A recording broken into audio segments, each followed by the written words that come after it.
Nagtitiwala lang daw siya kay Colonel La Chica. Mga kababayan, reaction na natin itong video na to na kung saan kayo na humusga. Halatado ho kasi ang mga pinagsasabi dito ni Gina Acosta. Panoorin po natin ito mga kababayan. Ang proseso, pinastos. Ang pondo, pinastos. Ang taong bayan, niloko. Siya po ang itinalaga ng aming Vice President. Naniwala din ako kay La Chica, Your Honor, kasi siya po ang itinalaga ni Vice President Sara Duterte, Sa Your testimonya mismo ni Special Disbursing Officer Acosta nagmula. Ang security officer, tila naging disbursing officer. Aray ko. Grabe naman yun. Una, tiwala daw siya kay Colonel La Chica. At dahil ito ay appointee ni Vice President Sara Duterte. Pero yung trabaho mo na dapat mong ginagampanan dahil ikaw ay nagtatrabaho dyan na hindi ka lang nagtatrabaho sa Vice Presidente, ikaw ay naglilingkod sa sambayan ng Pilipino, yung transparency and accountability, ginagampanan mo dyan. Pero, yan lang isasagot mo. Diba? Ang dahilan mo, hindi tiwala ko dun katulad yan, ang COA, kinu-question itong confidential funds. Balo-baluktot ngayon ang sagot niya, di ba? Ito pa. Maba ito. Asan ang accountability?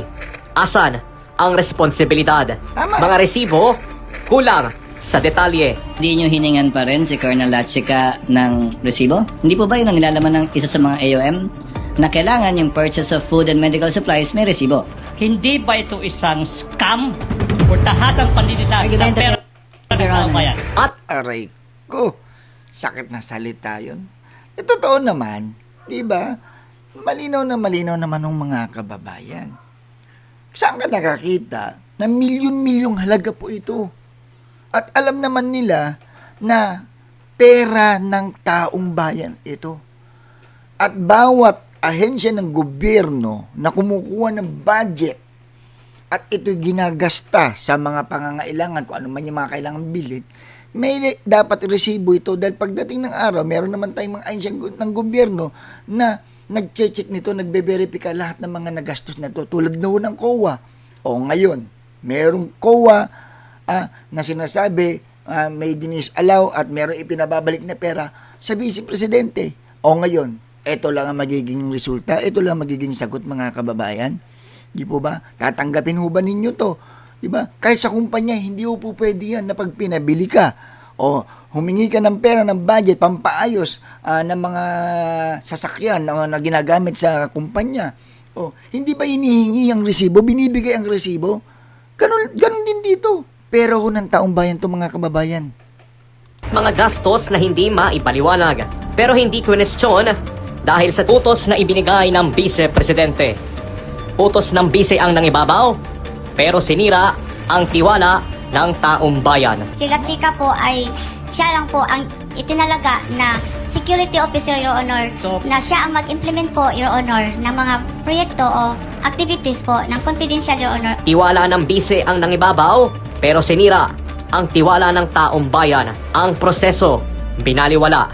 Walang papel, kulang sa record, kulang sa pananagutan. Hindi ba dahil sa pinagagawa nyo na walan ng paraan? Wala na pong paraan ng taong bayan na pagtugbain yung paper trail tsaka money trail. Hindi po ba? Mga katagang, hindi ko alam. Paulit-ulit narinig sa plenaryo.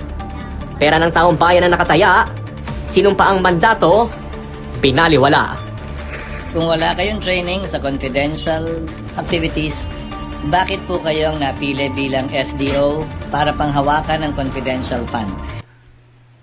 Simple lang ho, no? Kung ako ang sasagot dyan, bakit siya ang pinili? Ako magre-react dyan. Di ba? Siyempre, kaya siya pinili ng Vice Presidente kasi kaya niyang hawakan. Taon niya Di po ba? O, ngayon, kung anong sabihin niya, susunod at susunod lang itong si Gina Acosta. Natural yun Boss niya. Ang nagpasok sa kanya dyan, ang Vice Presidente. Ang nagpasok kay La Chica, Vice Presidente. Alin man sa kanila, pwedeng i-under ng kahit sino sa kanila. It's either La Chica or Gina Acosta. Kung may utos ang Vice Presidente kay La Chica, Na kahit sabihin mo, mas, kunwari, mas angat etong si Gina Acosta sa kanya, magmumukhang under lang itong tao na to. Bakit? Kasi andito yung utos. Kung ang utos naman ay dito kay Gina Acosta at kailangan sumunod nitong La Chica, wala magagawa kasi iisa lang po ang nasa likod. Iisa lang po ang nag-uutos, ang Vice Presidente.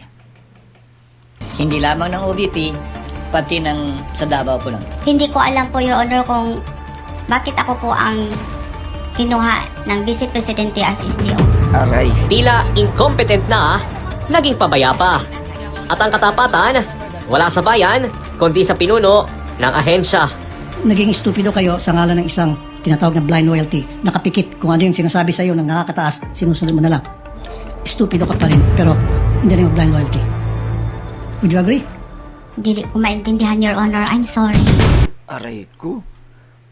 Alam nyo, nagbingi-bingihan na lang dito si Ma'am Gina Acosta, pero naintindihan niya yun eh. Imposible hindi niya narating mo yung possession na yan. Posible naman na kahit siguro high school o elementary school, yung sinabi ni Senator Rapi Tulfo dito, masakit na salita yun. Di mo ba? Malinaw yun. Posible hindi mo alam yung English na stupid.